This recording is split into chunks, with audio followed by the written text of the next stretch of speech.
una vez que nuestra mesa presidencial ha pasado a la posteridad fotográfica,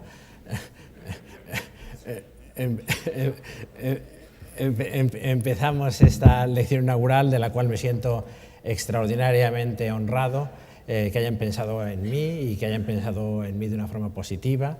Es evidente que mi relación con José María Aguado es absolutamente inobjetiva. Y hay tanto afecto por medio durante tantos años que realmente esto deslustra la objetividad de los hechos y bueno, como siempre también esas frases acerca de lo que uno ha hecho en la vida le suenan como si se hablara de otro siempre, como si eso no tuviera nada que ver con uno. Simplemente quiero decir que me he divertido enormemente a lo largo de toda mi vida con los microbios, que no hay cosa mejor que trabajar con los microbios, que uno se despierta por la noche pensando en los microbios y no en cosas horrorosas, sino en cosas bellas, limpias, inteligentes y que son capaces de explicar las cosas como ningún periodista lo pudiera explicar. Muy bien, vamos a empezar entonces. Muchas gracias también, por cierto, a la directora gerente del Hospital 12 de Octubre, con el cual he tenido una relación también muy positiva durante los años, al Servicio de Microbiología del hospital, viejos compañeros también, por supuesto al doctor Arenas, que nos ha guiado tantas veces entre las penumbras de las posibilidades investigadoras del país, y al Instituto Roche también, que ha hecho posible la organización de esta jornada. Muy bien, he corregido ligeramente el título porque no me gustaba exactamente cómo estaba, pero bien, esencialmente lo que voy a comentar aquí de una forma bastante soft, quiero decir, para la gente, es sobre la metagenómica y su papel en el estudio del desarrollo de la resistencia bacteriana a los antibióticos. La metagenómica es, por lo tanto, no una causa del desarrollo de la resistencia, sino un método, un procedimiento para el estudio del desarrollo de la resistencia en el tema que vamos a referirnos hoy. Bien, sabéis que uno de los grandes descubrimientos de la evolución es hacer un agujero dentro de los seres vivos. De hecho, los metazoos en general deben su éxito evolutivo a haber tenido un agujero, algunos varios agujeros, agujeros contactados generalmente por dos partes por el exterior. Algunos no, pero frecuentemente el intestino, por ejemplo, tiene dos orificios. Y esto es lo que caracteriza una forma de estar en el mundo muy especial de los seres inteligentes, y es que somos capaces de alguna forma interiorizar el exterior. El tubo digestivo, también en parte el árbol respiratorio, pero en fin, todos los tubos que tenemos nosotros dentro, esencialmente ofrecen, sobre todo en sus partes más distales, una interacción con el exterior. Es un exterior interiorizado. Las bacterias de nuestro intestino, lo que tenemos dentro, es exterior. Y de hecho vienen del exterior y se expulsan al exterior. Estamos permanentemente comunicados con el exterior, pero es un exterior interiorizado, es un exterior dentro de nosotros mismos. Esto le hace absolutamente peculiar a nuestra interacción con las bacterias. Las bacterias son externas a nosotros, pero están interiorizadas dentro de nuestro propio cuerpo. Si nosotros somos esta zona de color rosa, y las bacterias son estas líneas de color amarillo que están conectadas con nosotros a través de una interfase microbiana, nuestro propio cuerpo, de color rojo. Así es que hay unas zonas de interacción huésped-microbioma, y el microbioma o el conjunto de bacterias asociadas permanentemente, consorcios bacterianos asociados permanentemente a nuestras superficies, esa especie de interior que está nutrido por el exterior o exterior interiorizado, constituye el microbioma, en este caso el microbioma intestinal, que nos comunica directamente dentro de nosotros mismos con el exterior. El microbioma intestinal es un órgano de nuestra economía constituido por células que no son nuestras. El riñón son células nuestras, el hígado son células nuestras, el páncreas son células nuestras, incluso el cerebro son células nuestras con algunas funciones digamos, patológicas, pero son células nuestras, y el microbioma intestinal son células de nuestro organismo, son nuestro propio, es un órgano, pero las células del microbioma, de ese órgano del hombre, no son humanas, son bacterianas y un montón de bacterias. Aquí he puesto 1 millón, pero probablemente son 10 o 100 millones de millones de células, 10 o 50 veces más células en el intestino que las células de nuestro propio cuerpo, 1000 diferentes especies bacterianas, es decir, que cuando yo voy de mi dormitorio al cuarto de baño, transporto 1001 especie. Una, la Homo sapiens, que soy yo, que estoy andando de un sitio a otro, y llevo 1000 especies más que no soy yo y que son las especies que llevo conmigo. 1000 especies llevo conmigo constantemente, como un super zoo. Somos una especie de zoo viviente. 1000 especies y probablemente cada una de ellas dividida en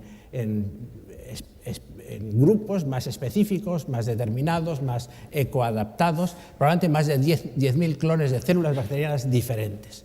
Es que una enorme diversidad. Hay 100 veces más genes en el microbioma humano que en el genoma. O sea que la información genética de nuestro intestino excede 100 veces a la del resto de las células de nuestro propio cuerpo. Y, por supuesto, en términos de peso, pues también nuestra microbiota pesará entre 1,5 kilos y 2 kilos. Pues bueno, pues como un órgano de los demás. Pero ese órgano está en constante eliminación e incorporación, se está fabricando constantemente. Y se reproduce individual y colectivamente. Significa que en cada individuo se está siempre regenerando ese microbioma y al mismo tiempo colectivamente porque se está regenerando, es decir, replicando en otros individuos humanos. Esto en parte está cogido de un trabajo de una persona absolutamente fundamental en la ecología de las bacterias intestinales, que es Jeffrey Gordon, que significativamente tituló uno de sus trabajos Honra a tus simbiontes, igual que se dice honra a tus padres, ¿os acordáis cuando se decía eso? Que nadie cumple, por supuesto, pero en este caso es honra a tus simbiontes. Si es que de alguna forma siempre me gusta comparar esto con que tenemos una especie de Amazonia interna. Y cuando la gente se preocupa mucho porque ha desaparecido una determinada clase de colibrí en una remota zona de la Amazonia, pues bueno, pues yo me preocupo un poco, pero me preocuparía más la pérdida de una de las 1000 preciosas bacterias intestinales que, aunque no se ven, tienen unas alas de colores y tienen la superficie irisada y tienen unos movimientos lentos y acompasados, igual que los peces y las aves de la Amazonia, pero están dentro de nuestro propio intestino. Bueno, para estudiar esto hace falta hacer genómica y metagenómica. Como comprendo que una parte del público no es experta en este terreno, he colocado 2 o 3 diapositivas introductorias muy simples.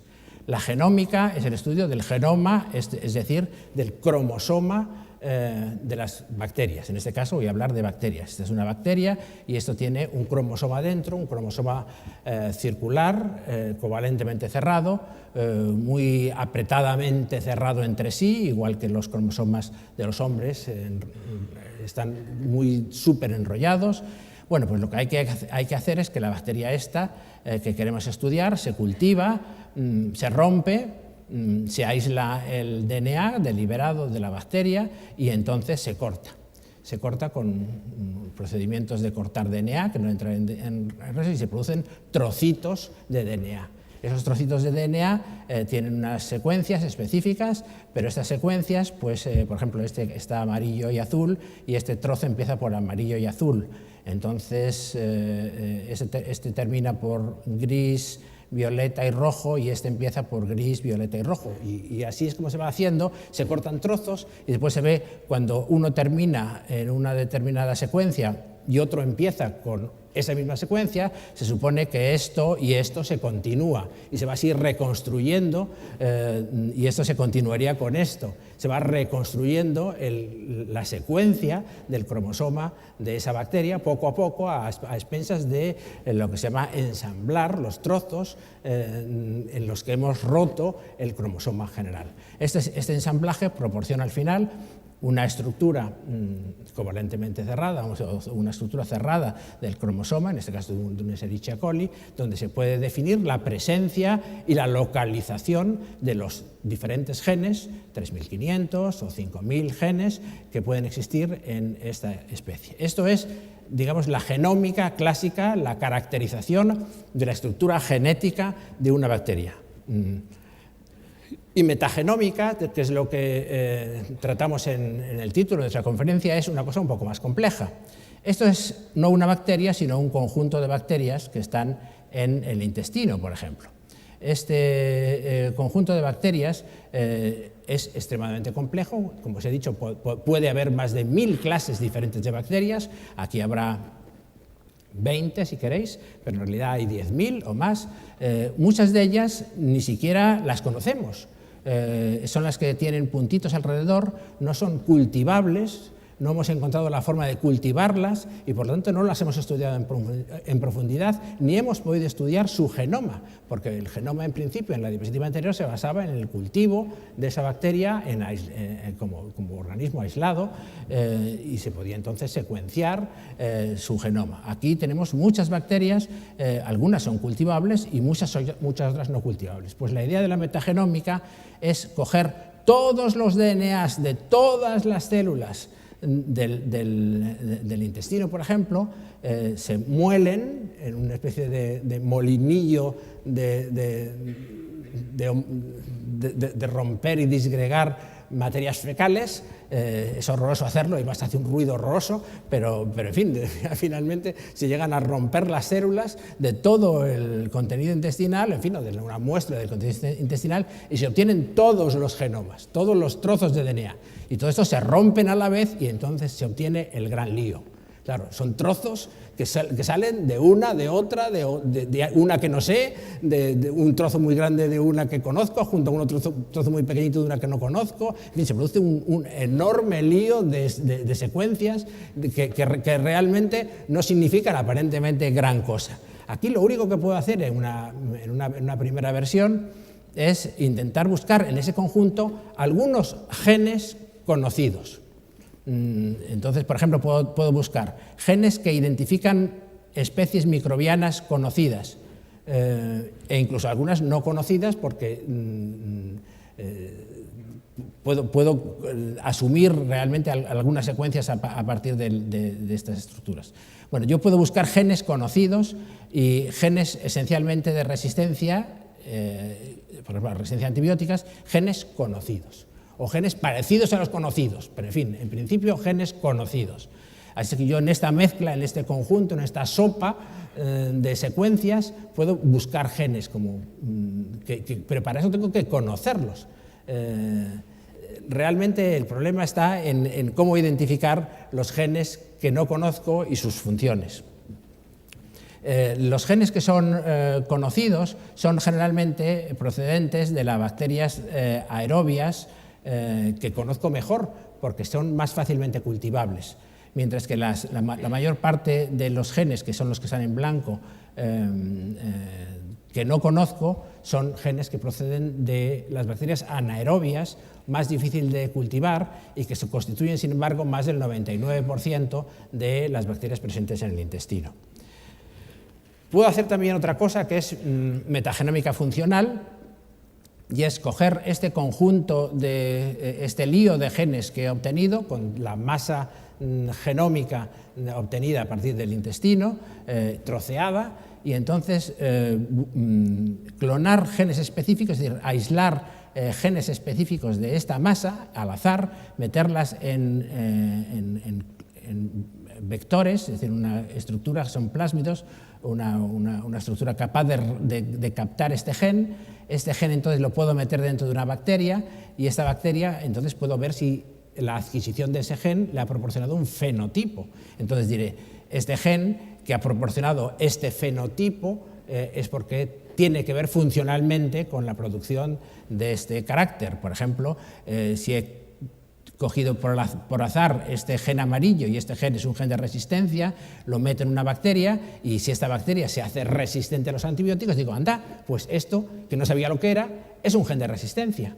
Y detecto así genes de resistencia desconocidos, pero que sé que es de resistencia porque al meterlo en una bacteria sensible la convierte en resistente. Así es que tengo la posibilidad, en principio, de detectar los genes de resistencia, aún en principio sin saber cuáles son, solamente porque soy capaz, a través de las técnicas de metagenómica funcional, como se llaman estos, de adivinar el fenotipo. En los últimos años ha habido un cierto interés por hacer avances en este campo, y el número de bacterias que antes os decía que eran no cultivables ha disminuido drásticamente mediante una técnica que verdaderamente era muy simple, y es no cultivar las bacterias en 2, 3 o 4 medios de cultivo, sino intentar cultivarlas en 250 o 300 medios de cultivo. Entonces resulta que lo que crece en todos esos medios es mucho más de lo que pensábamos que crecía en los pocos que utilizamos habitualmente, y ha aumentado enormemente la capacidad de encontrar bacterias cultivables de las que pensábamos que no eran cultivables, y después se detectan con relativa facilidad a través de las técnicas de Malditov, de análisis de espectrometría de masas. Esta técnica se llama Culturomics, sistema de múltiple cultivo, o culturómica, va a ofrecer seguramente nuevas posibilidades para estudiar la metagenómica intestinal en mayor detalle. Por supuesto, no solamente hay metagenómica intestinal, se ha hecho metagenómica de todos los orificios y conductos contaminados del cuerpo humano, y hay varios grupos internacionales trabajando sobre este tema de una forma muy, muy aguda. Una cosa que me ha interesado mucho y que corresponde a una de mis obsesiones es la de la reproducción de los sistemas complejos. Hemos dicho antes que las bacterias vienen de fuera siempre al intestino, nacemos con un intestino estéril, empiezan a venir bacterias de fuera, nos van colonizando, y al final, en pocos meses, tenemos una microbiota intestinal extremadamente compleja. Imaginaros lo que son las interacciones entre 1000 individuos, entre 1000 especies, extremadamente compleja, y que además se reproduce de una forma casi exacta de unos individuos a otros, con algunas variaciones. Pero ¿cómo es posible que ese sistema tan enormemente complejo de miles de bacterias de diferentes especies puedan interactuar entre sí, creando sistemas complejos de interacción, y que ese sistema sea reproducible de individuo a individuo? ¿Cómo es posible que se reproduzca la complejidad? Es un tema extremadamente importante porque nuestro intestino al nacimiento es estéril, y al cabo de unos meses tenemos una flora intestinal pues como la de otro cualquiera, y muy parecida a la de otro cualquiera. ¿Cómo es posible que la flora intestinal, como tal conjunto integrado de organismos, se reproduzca? No hay la reproducción solo de los individuos, es una cosa que me encanta. Los individuos no solo se reproducen a nivel individual, hay una reproducción colectiva. Todo el grupo de 1000 bacterias diferentes del intestino es capaz de reproducirse como tal sistema complejo. La reproducción de los sistemas complejos es un tema muy importante tanto en física como en biología teórica, y realmente una de las posibilidades que he simplificado para explicároslo en el caso de la flora intestinal es que hay que hacer hay que explicar, hay que hacer un puzzle, pero es un puzzle que por supuesto no sabemos a qué tiene que parecerse. Empiezan a asociarse las piezas, pero no tenemos una imagen con un castillo del Loire, que es lo que siempre aparece en los puzzles, sino tiene que unirse y hacer algo significativo por la unión de las piezas, sin tener aparentemente, porque no es posible que lo haya, una imagen global. ¿De dónde sale la imagen global que se reproduce a pesar de que no existe el modelo? Bueno, esto es extremadamente interesante a nivel teórico. Mi hipótesis, y voy a discutir parte de esto en la próxima reunión Darwin en las Islas Galápagos, es lo que se llama Small World Dynamics, la dinámica de los pequeños mundos. Aquí hay una bacteria que sería quizá la primera que llegase al intestino al nacer, pues de la enfermera o de su mamá probablemente, de la vagina o de donde fuera, que es una célula, pero la célula tiene, y esto es muy importante como concepto, toda célula tiene, creo yo, es al mismo tiempo una célula y un signo, una célula y una significación. Toda célula, quizá toda existencia, tiene un carácter semántico. Toda célula significa algo. Significa que no solamente es la célula en sí misma, sino que exhibe a su exterior una serie de, digámosle, receptores, en el sentido muy genérico de la palabra, que son capaces de reconocer otras células que se quedan pegadas. Y esta célula roja y esta célula amarilla, a su vez, son capaces entre ellas dos de crear una superficie de identificación de una nueva célula, que en este caso sería otra célula de un amarillo más limón, etcétera, etcétera. Es decir, este tipo de construcción y de idea de que toda célula es no solamente un individuo, sino una señal, me parece que es importante en la explicación de esto. Es lo que se llama Small World Dynamics. Este señor es Stanley Milgram, que dijo que uno podía llegar a conocer a cualquier otra persona del mundo solo a través de 6 presentaciones. Yo presento a alguien, este señor me presenta a otro, este señor me presenta a otro, y solo en 6 podría ser capaz de saludar personalmente a cualquier persona del mundo. Eso es lo que se llama Small World Dynamics, y se produce justamente a través de este mecanismo del que os acabo de comentar. Así es que yo creo que lo que se produce es esa especie de encuentros fortuitos, de cosas que van pasando, pero las que se van pasando y tienen afinidad por esas se quedan pegadas, las que se van pegando encuentran nuevas formas de afinidad por otras y se van creando conjuntos estables y reproducibles, relativamente reproducibles, de la microflora intestinal. Es necesario comprender que estas asociaciones no son simplemente asociaciones de carácter físico, de reconocimiento de A por B, sino que es más bien el reconocimiento de funciones, de papeles. A reconoce B y cualquier cosa que tenga las funciones de B. De tal forma que realmente estas asociaciones hay que concebirlas más que como anatómicas, más de carácter funcional. Por supuesto que esto implica que hay una transmisión vertical de la microbiota. La microbiota de la mamá se transmite en gran parte a sus hijos y seguramente a la familia.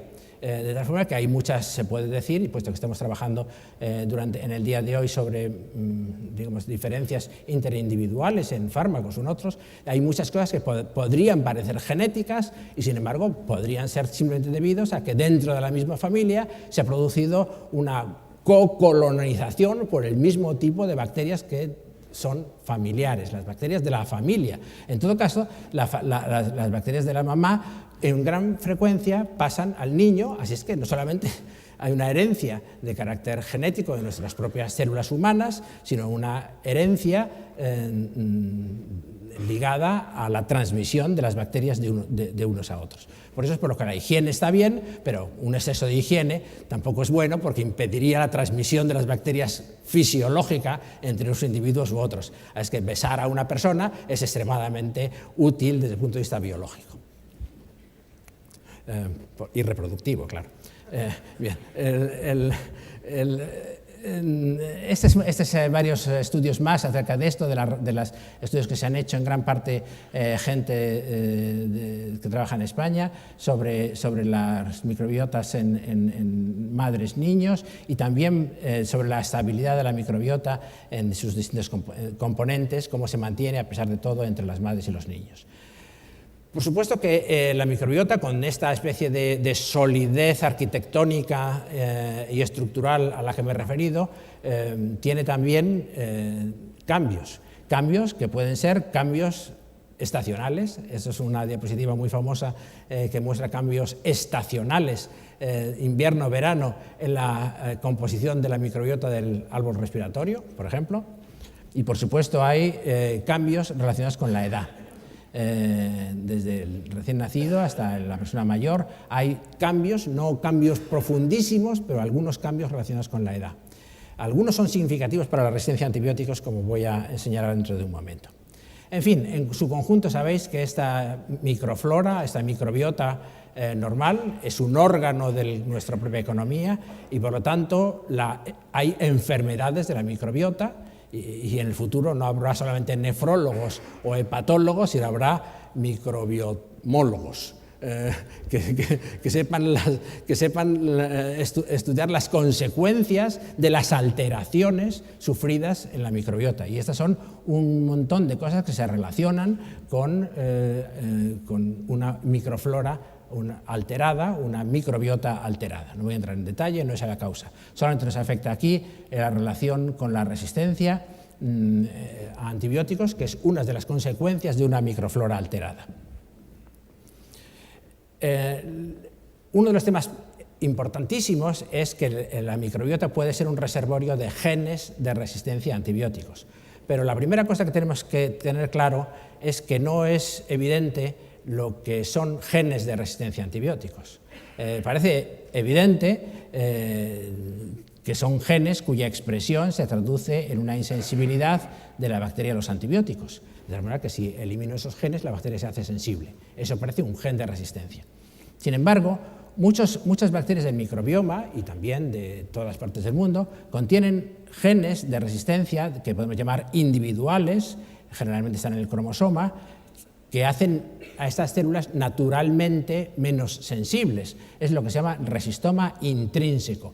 Hay bacterias que, por alguna razón, porque están hechas, porque están construidas de una determinada forma, son resistentes. Por supuesto que eso se debe a algunos genes, pero bueno, eso no sé hasta qué punto se pueden llamar genes de resistencia, porque son simplemente genes de la arquitectura funcional o anatómica de la célula que les hacen que no tengan las dianas adecuadas para los antibióticos. Se puede decir que son resistentes y esa resistencia se debe a unos genes, evidentemente, pero no estoy seguro de que podamos llamar a eso realmente genes de resistencia. Es lo que se llama resistoma intrínseco.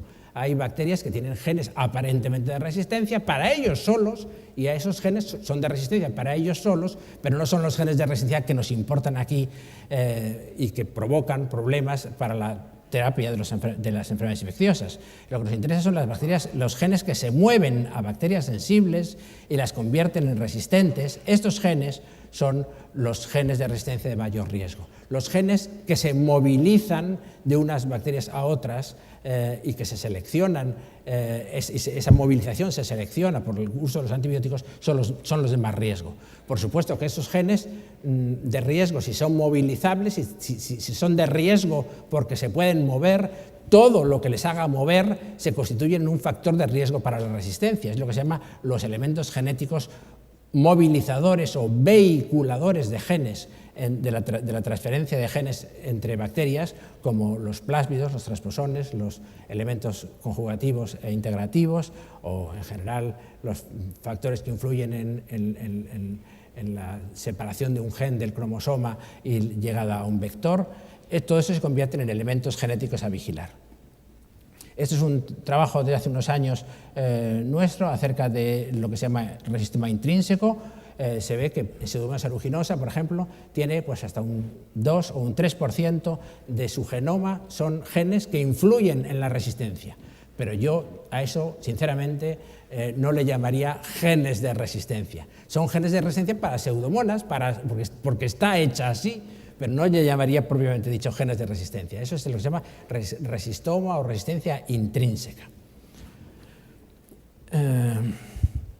Es que tenemos genes de resistencia que están metidos en el cromosoma, es lo más habitual, pero estos genes de los cromosomas son de esta resistencia intrínseca frecuentemente, que no consideraría genes de resistencia de alta importancia, al menos para las enfermedades nosocomiales. Otra cosa es para las enfermedades como la tuberculosis o otras. Y genes que se mueven de un sitio a otro, colocados en lo que se llama moviloma, es decir, los elementos que vehiculan la transmisión, la transferencia, la diseminación de los genes de resistencia entre unas bacterias y otras. Son todas estas y no entro en detalle. Haciendo este tipo de estudios, buscando genes que producían resistencia cuando son captadas de la microbiota, son genes que están en la microbiota, los aíslo, los meto en una bacteria, esa bacteria se hace resistente. Entonces a eso le llamo gen de resistencia. Esto lo ha hecho Morten Sommer, un chico tímido, que se pone colorado cuando uno habla con él, pero lo publicó en Science en el 2009 y descubrió que en el intestino hay, por ejemplo, un montón de genes que producen beta-lactamasas. Beta-lactamasas son enzimas que son capaces de hidrolizar antibióticos beta-lactámicos, como sabéis, de las penicilinas o las cefalosporinas. Pues encontró una gran diversidad de genes que producían beta-lactamasas y, curiosamente, la mayor parte de ellos eran totalmente desconocidos. Los que conocíamos eran pues, los de las TEM, que producen resistencia a la ampicilina, o los AMP-C, que son genes cromosómicos, que producen también resistencia cuando están hiperproducidos, particularmente a cefalosporinas y a otros antibióticos beta-lactámicos. Bueno, estos son los conocidos y había muchos desconocidos. Entonces resulta que aparentemente en el intestino hay algunos de los genes de resistencia que realmente vemos en las bacterias patógenas y hay muchos más genes de resistencia que no vemos nunca. Y entonces se dice, ¡ay! El intestino es un reservorio de genes desconocidos de resistencia. Genes que pueden llegar a ser gravísimos cuando se trasladan. Pero en realidad no ha pasado. Estamos discutiendo cuál es la importancia real de buscar esos genes que son genes de resistencia, pero que no han pasado. ¿Por qué no han pasado? Imaginemos que aquí hay una diversidad de beta-lactamasas, cada una de estos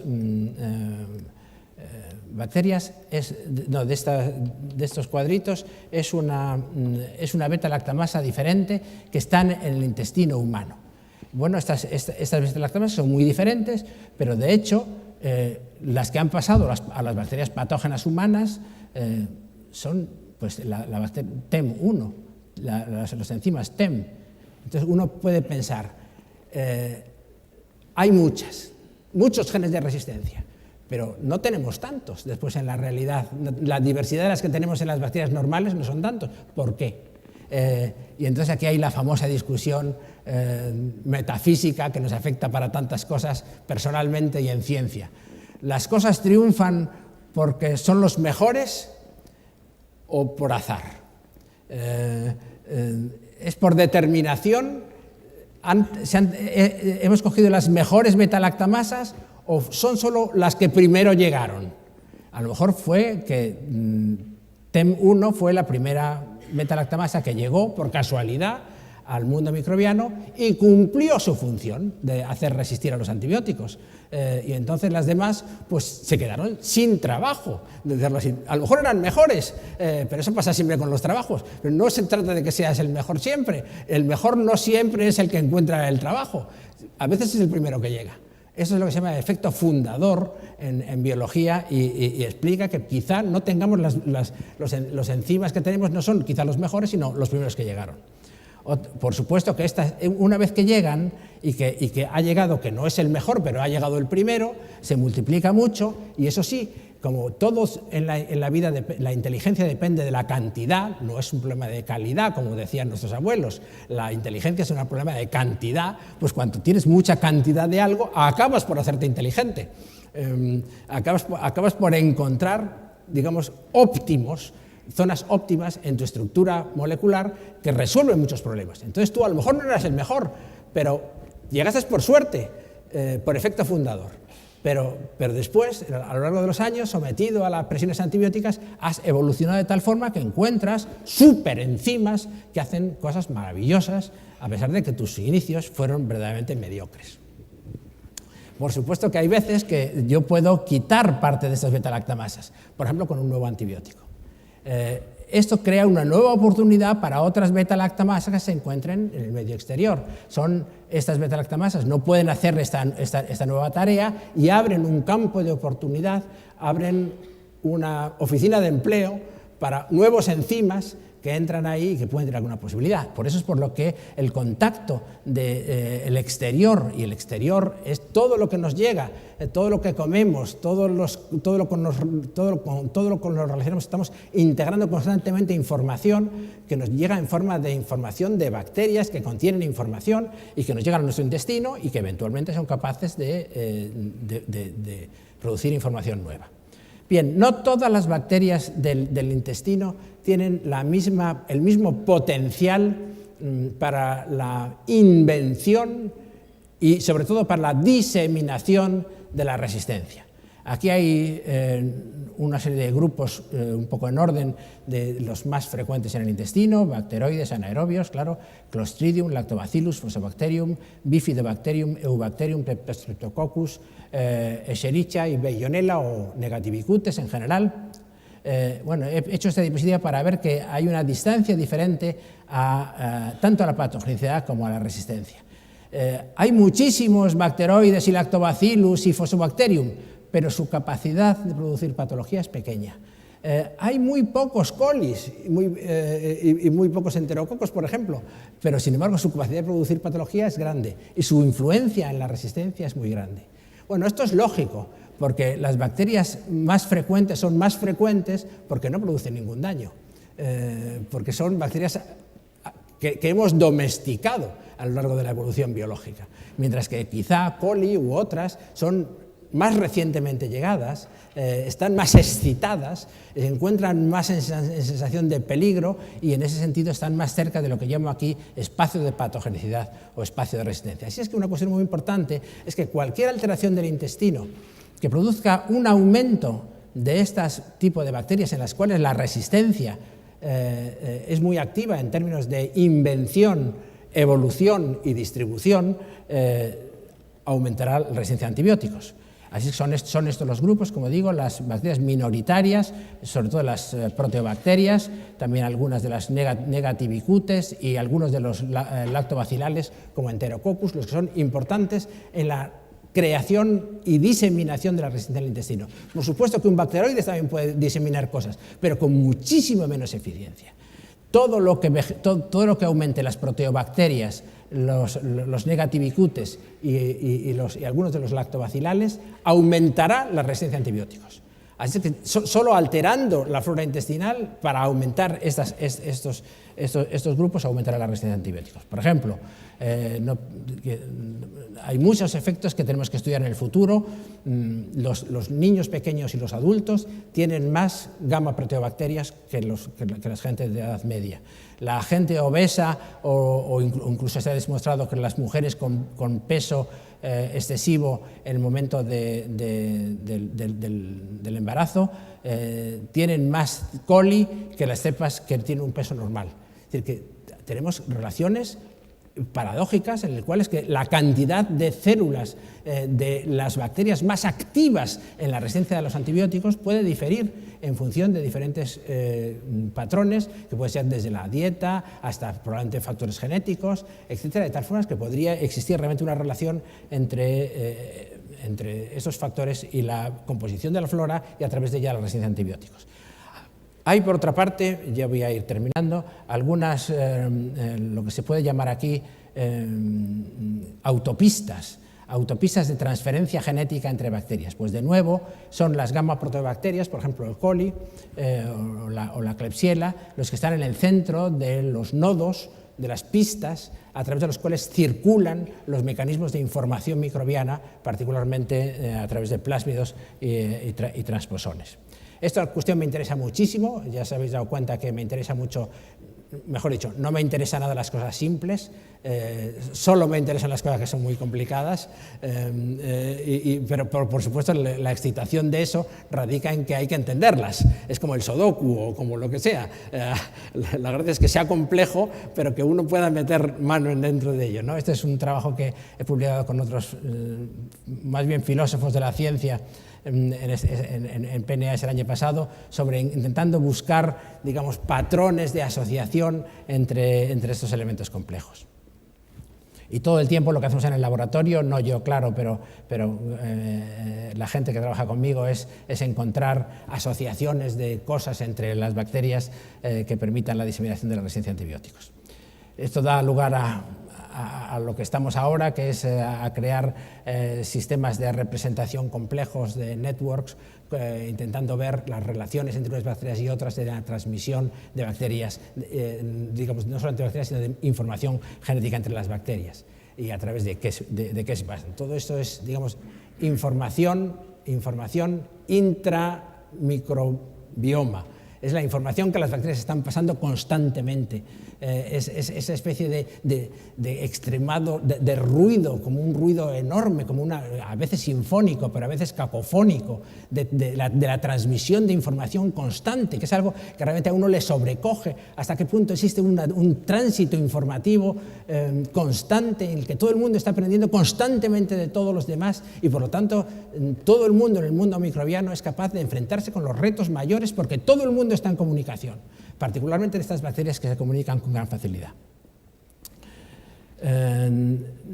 Esta es otra cuestión que me interesa en esto, es que esta información se distribuye dentro de redes. Estas redes particulares son redes que se llaman comunidades de intercambio genético, comunidades que entre sí favorecen el intercambio de genes de resistencia y de vehículos que llevan los genes de resistencia. Los antibióticos, por supuesto, alteran profundamente la estructura del microbiota. En este caso, por ejemplo, creo que es ciprofloxacina, disminuye tanto la riqueza del sistema microbiano, y cualquier simplificación de un ecosistema es un empobrecimiento y es un riesgo.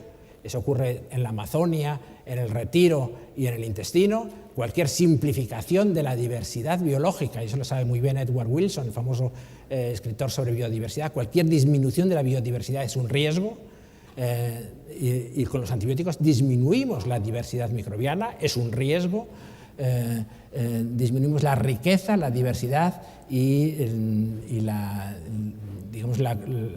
rectificación de los sistemas. También es interesante, y a los efectos de la conferencia de hoy es importante, que la acción de los antibióticos sobre las personas, sobre nuestra microflora intestinal, es muy individual. Cuando se ha intentado hacer patrones de respuesta colectiva del uso de antibióticos sobre el intestino, se encuentran con que hay respuestas individuales diferentes.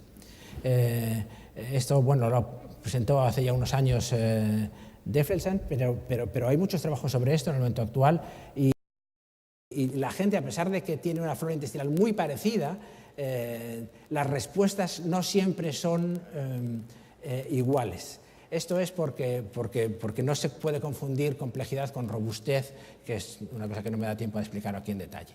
En todo caso, lo que es verdad es que la flora intestinal es bastante resiliente, es capaz de rehacerse a sí mismo después del tratamiento de una forma bastante eficaz, es capaz de reconstruirse, como la pata de no sé qué lagarto que se le corta la pata y sale otra, no sé si es pata o cola, debe ser la cola más bien, se le corta la cola y sale otra. Pues bueno, pues aquí es lo mismo, se le corta un trozo de flora intestinal y sale la misma otra vez. Esto se ve claramente en varios ejemplos en ese sentido. La importancia de esto es grande. Este es un trabajo que he publicado este año también sobre el famoso colio 104, el de los pepinos españoles, explicando cómo se podía haber producido ese organismo final a expensas esencialmente de que ha habido una combinación de elementos genéticos procedentes de diferentes tipos de coli, colocando mosaicos diferentes de genes que dan lugar al final a una superbug, un superbicho, que es capaz de causar problemas enormes. Bueno, ¿qué es lo que se puede hacer en medicina para controlar esto? Por ahora sabemos muy poco acerca de eso. La decontaminación selectiva para quitar mecanismos de resistencia. El rojo es, por ejemplo, bacterias resistentes. Teóricamente, si yo hago una decontaminación selectiva, debería quitar esto. Podría hacer esto que es muy importante, y es el trasplante de microbiota, es decir, esta bacteria se ha hecho resistente, está rojo todo, es decir, muy resistente, pero puede hacer un trasplante de microbiota con bacterioterapia fecal que reproduce el estado original. Puede hacer, y eso se refiere a algo que vamos a tratar en el día de hoy, antibióticos a la carta, es decir, utilizar antibióticos que sean los que menos afectan a los ecosistemas intestinales, o sea, los fármacos más ecoprotectores o ecoantibióticos, si queréis, o bien intentando desactivar el antibiótico que damos para que no ejerza funciones selectivas y perturbadoras dentro del intestino. Hay varias estrategias para eso. Lo del trasplante de microbiota para la flora intestinal es una cosa que está ya muy en marcha en muchos sitios para otro tipo de cosas, para Clostridium difficile, para síndrome metabólico, obesidad, enfermedades neurodegenerativas, autoinmunes. Se está estudiando ya los trasplantes de microbiota, colocar una microbiota artificial, artificial natural, pero en el propio intestino. Y se ha descubierto recientemente, por ejemplo, que en ratones la introducción de microbiota que contenga algún tipo de organismos, en este caso es una Barnesiella, cura la colonización por Enterococo ban A, por ejemplo. Yo creo que nada más. Con esto acabamos porque me parece que ya es la hora de acabar y no quiero quitar nada a los gente que venga detrás. Simplemente expresar una vez más mi satisfacción por estar aquí y segunda, mi satisfacción que me ha durado toda la vida de trabajar con los microbios. Muchas gracias.